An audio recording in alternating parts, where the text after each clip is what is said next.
This is the godless anti-theist presenting the godless truth.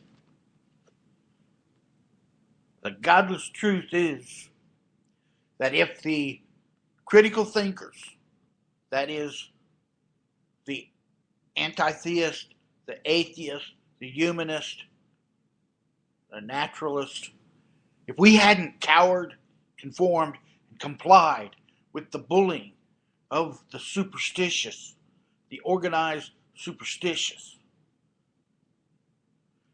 then there wouldn't be any debate over Christianity being practiced in our secular public schools. The Christian superstitious are whining because we won't allow them to impose their religion onto our secular public schools. But are they out there saying, where are the Muslim religious holy days being celebrated in our schools? You don't see them complaining about that.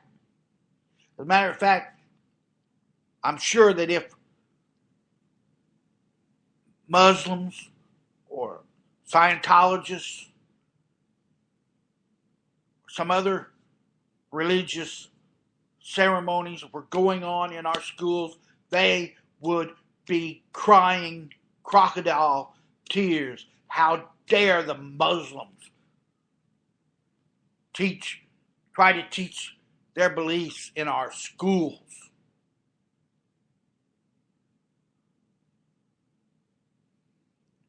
I don't see them whining when a Muslim holiday comes up that our schools don't let the children out of school to celebrate it.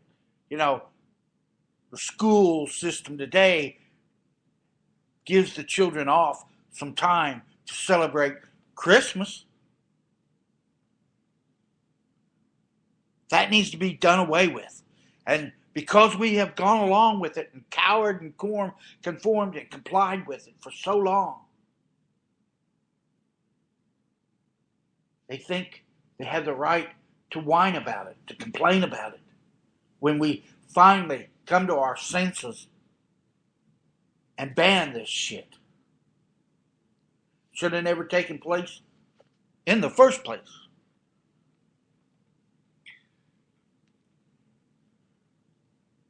But if you want to see how dedicated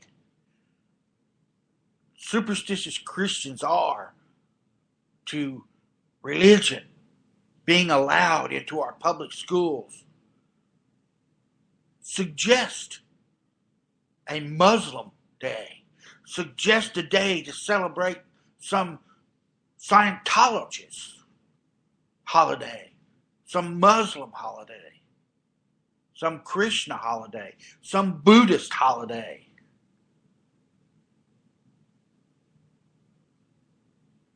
Then we'll see how much Christianity supports religion being taught in our secular public schools.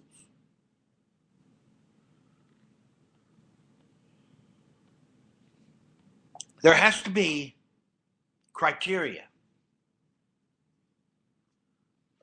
There has to be a way for our secular public schools to teach truth. And that way to truth is through verifiable evidence. We know that December the 21st is the shortest day of the year, the longest night of the year. That's verifiable. That's scientifically verifiable evidence.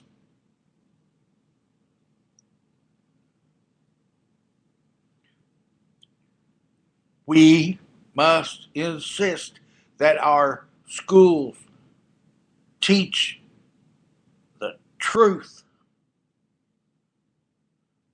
not some fairy tale Teaching our children that Santa Claus is real does not prepare them for the real world. And if it happens that the truth, the reality, goes against your superstition, well, that's just too fucking bad. We don't question the reality to conform to the superstition. We insist that the superstition drop that which isn't real and adopt reality. We're not going to teach our children the earth is flat, simply because teaching the world is round violates Christian superstition. We're not going to teach that the sun and the stars revolve around the earth simply because the truth violates someone's superstition.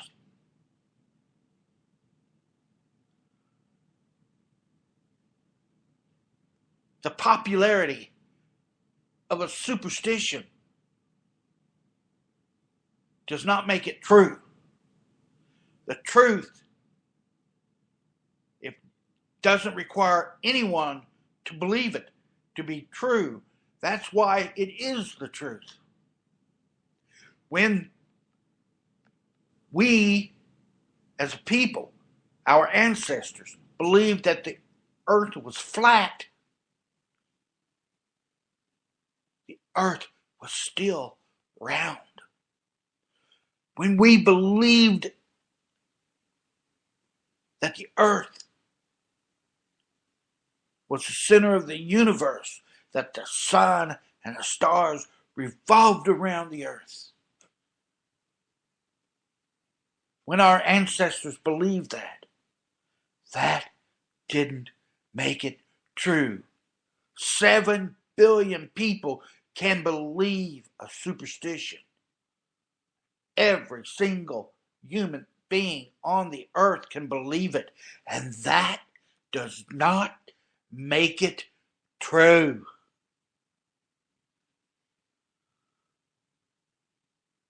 Verifiable evidence makes it true. Verifiable evidence at least proves it is true to our minds. Even if you don't have the verifiable evidence, it is still true, but having the verifiable evidence proves it to our minds that it's true. That's why scientists proved with verifiable evidence that the world was not flat, it was round. They didn't ask you to believe it was round. They used verifiable evidence to prove it was round. They didn't ask people to believe,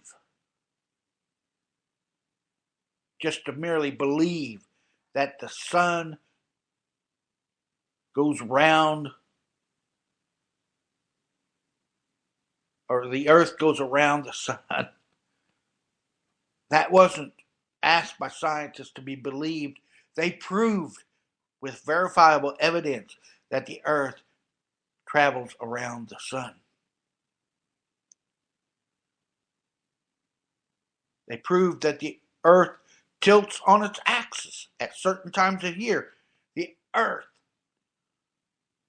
tilts on its axis in the northern hemisphere wintertime. It's been proven that the sun is closer to the earth in North America than in the summertime. Why doesn't the sun burn us up? Why isn't it hotter in the winter than in the summer?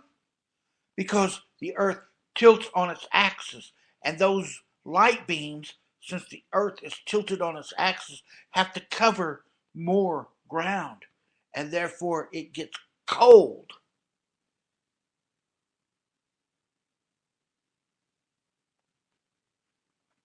It's a fact. It's a verifiable fact.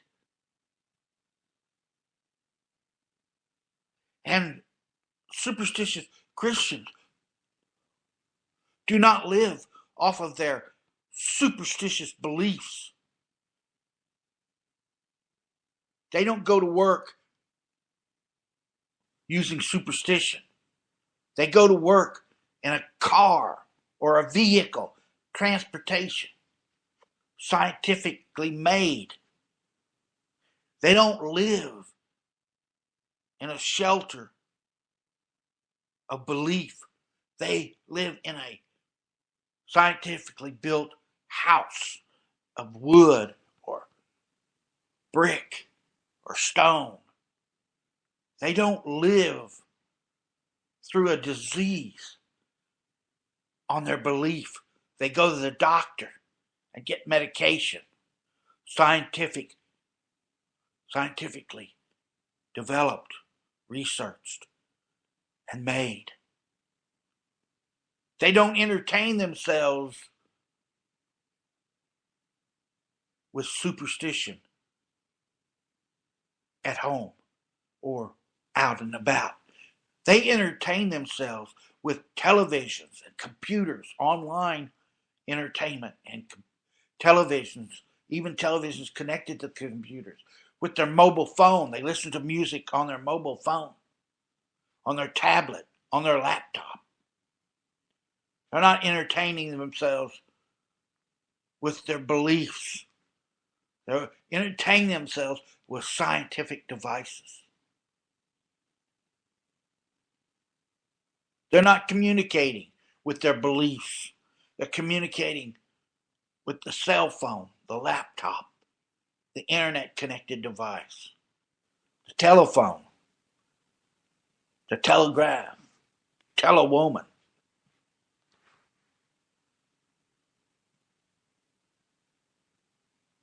Even the Amish doesn't live on their beliefs.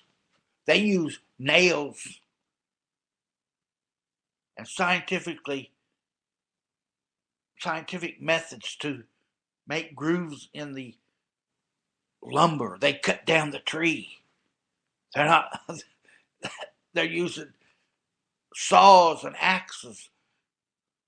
That's all scientifically discovered and made. They use a candle to light the night. That's a scientifically developed technology. Yes, a candle is technology. A nail is technology. Scientific technology. Shoes, clothes. You're not walking around naked. You know, we're told that God made us, our bodies perfect. Then when you're come of age as a boy and you turn into a man and you start growing a beard, why do you shave it off? Why do you cut your hair? These are scientific processes. Why don't you just let your hair grow the way God intended? Why don't you let your beard grow the way God intended? Why don't you women stop wearing makeup and just present yourself to the world the way God intended? No, you put on makeup.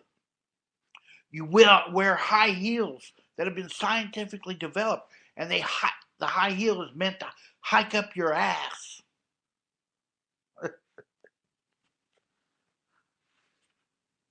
You don't live on your faith. You live on science. There's not anything that you live on by faith. Nothing's been developed by faith. It's all been developed by science.